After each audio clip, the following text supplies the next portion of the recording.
Trump says Iran's Supreme Leader Khamenei is dead. News UK Video News, Sky News. Here's a unique news article summarizing the latest developments about claims that Iran's Supreme Leader has died in a joint U.S.-Israeli military operation. This version is written in a report format and does not include hyperlinks. Breaking developments. U.S. President announces death of Iran's Supreme Leader. In one of the most explosive developments in recent Middle East history, U.S. President Donald Trump has announced that Iran's Supreme Leader, Ayatollah Ali Khamenei, has been killed in a major military campaign conducted by the United States in coordination with Israeli forces. The announcement, made on social media, stated that the Iranian leader was unable to escape highly sophisticated tracking systems and that he, along with other senior regime officials, was eliminated in a concerted aerial bombardment. Sky News. Trump framed the alleged death of Khamenei as a pivotal moment for the Iranian people, calling it the single greatest chance for the Iranian people to take back their country. He also called Khamenei one of the most evil people in history, and positioned the military actions as part of a broader effort to defend the United States, its allies, and regional stability. PBS. Joint U.S. Israeli military strikes and aftermath.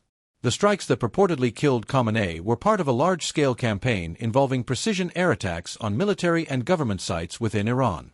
U.S. Central Command released aerial footage showing missiles and drones striking targets such as radar installations, weapon systems, and compounds suspected to be linked to Iranian leadership. Israeli leaders echoed elements of the U.S. announcement, with officials saying there were many signs that the Supreme Leader had been killed and that the compound associated with him was destroyed. These comments came as part of broader statements condemning Iran's regional activities and emphasizing the need to continue pressure on its leadership. Reuters. Conflicting reports and global reactions. Despite these claims, Iranian authorities have not confirmed Khamenei's death. Tehran state media has been largely quiet on the matter, and some officials have insisted that senior leaders, including Khamenei and the country's president, are safe as far as they know. This lack of official confirmation has left the international community in a state of uncertainty. WRAL News.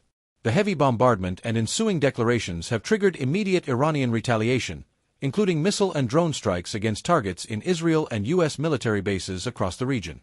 Iranian state-linked sources report significant casualties and widespread destruction, while Washington and Tel Aviv claim that defensive measures have been effective. WRAL News. Implications for Iran and the Middle East. Should the reports of Khamenei's death prove accurate, Iran would face an unprecedented leadership vacuum. The 86-year-old cleric had held ultimate authority since 1989, overseeing the country's military, judiciary, and foreign policy. No clear successor has been named, which could lead to intense internal uncertainty and power struggles. PBS. Global leaders and organizations have responded with calls for de-escalation. Officials from Europe and the United Nations have emphasized the urgent need to prevent a wider regional conflict and to pursue diplomatic avenues, highlighting the grave risks posed by further military escalation. APnews.com. What's next? At this stage, major questions remain unanswered. Tehran's next official response and any potential public appearances by Khamenei himself could either confirm the claims or further muddy the narrative. Meanwhile, the international community watches closely, aware that the consequences of these events could shape the geopolitical landscape of the Middle East for years to come.